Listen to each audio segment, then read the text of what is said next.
The train is moving west. It's an older train from the 60s. It's the type of train where you have to slam the door shut, and to open, you'd pull down the window and reach for the handle. When it passes along the seawall and you're not careful, the ocean spray will come right through the window into the midsection of the carriage, and you'll get drenched with seawater. And after moving alongside the South Devon coast, the train heads inland through the South Devon hills. There's a few towns, some abandoned stations, and the empty edges of Dartmoor. But finally the train will arrive on the outskirts of Plymouth and move alongside the River Plym. It will slow down a bit before entering the city, but for about 3 seconds you'll catch a glimpse of a shipwreck very close to the train tracks, and how much you see will depend on the tide of the river. There's not much left, but it's been there for about 70 years, a landmark in Plymouth's muddy river, abandoned there in 1952. Everyone in Plymouth has seen it at some point, and for me, when I first saw it, I was young and standing on the other side of the river by the old amphitheatre. Much more of it was intact back then, but when I saw it for the first time, I couldn't take my eyes off it. It's like I was trying to make sense of its shape, as the decay in some places had stripped it down to its skeleton.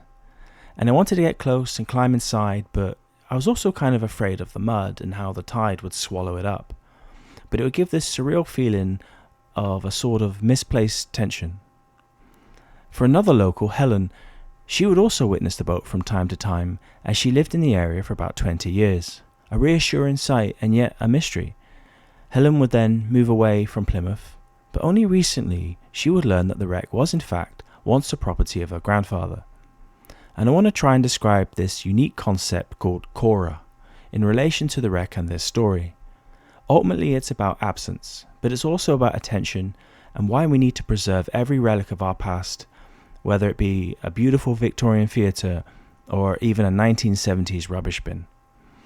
And the idea of this obscure feeling of absence was first created by Plato, and he would say Cora is a receptacle that receives forms but is not a form itself. He likened it to a womb or a mirror, and he also said that it couldn't actually be understood with reason. So let's move forward to Jacques Derrida. And he would see the wreck is full of what he would call traces. It is defined not by what you see, but by what is absent. The masts are gone, the crew are long gone, and all the planned journeys that it had never reached their end. Derrida would call this hauntology, a concept that explains the past is simply not over. And he would say there is an obligation from you to engage with the past and confront its trauma. Don't pretend it's dead. There are voices of the absent, and we are entangled with them, whether we like it or not. The Bulgarian-French novelist and philosopher Julia Kristeva would say that Cora is a pre-linguistic perception, or the unstructured space of expression. It's kind of a natural revolt against language or symbolic order.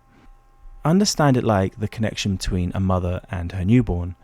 They don't need to measure that connection with language, which obviously the infant doesn't even have, but it's something we all understand. This feeling is within hauntology, and you can find it almost anywhere. So what would a building influenced by this concept look like? It would engage you in many ways. I guess unfinished forms in the landscape, or the exterior interior are less defined. Free-flowing forms, undetermined paths, like a labyrinth. Hidden spaces, unexpected spaces, no one angle the same.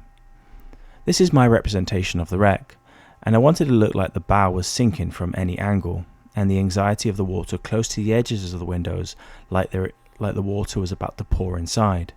Of course it's not practical, it's just an exercise in representative design. The walls away from the building are supposed to give an element of incompleteness, inviting you to fill in the absent space. And there was the idea of having all the elements of interacting inside the building would engage your senses. The balance of your walk across the water, the weight of the door, and the light bouncing around the interior. I guess for smells, let's just say it smells like Marmite. Simone Weil noticed that we can lose our ability to engage in the world, and she would argue that we find ourselves being withdrawn with the world around us and learning to accept ready-made answers and then play them back on a loop. She called for something radically simple: attention. To Weil, paying genuine attention is the greatest gift we can give, both to other people and the world around us. Attention is the rarest and purest form of generosity. You cannot see the absence of things if you cannot give it your attention. And for Helen, the wreck contained this ambiguity and absence. then learning of its connection to her could release this tension and reshape her memory of the river. Merleau-Ponty describes this as flesh of the world, where you and the world are interwoven, so when your awareness deepens, the world seems to lean into you, denser and more insistent. So if you find yourself on the train heading into Plymouth, look for the Antelope.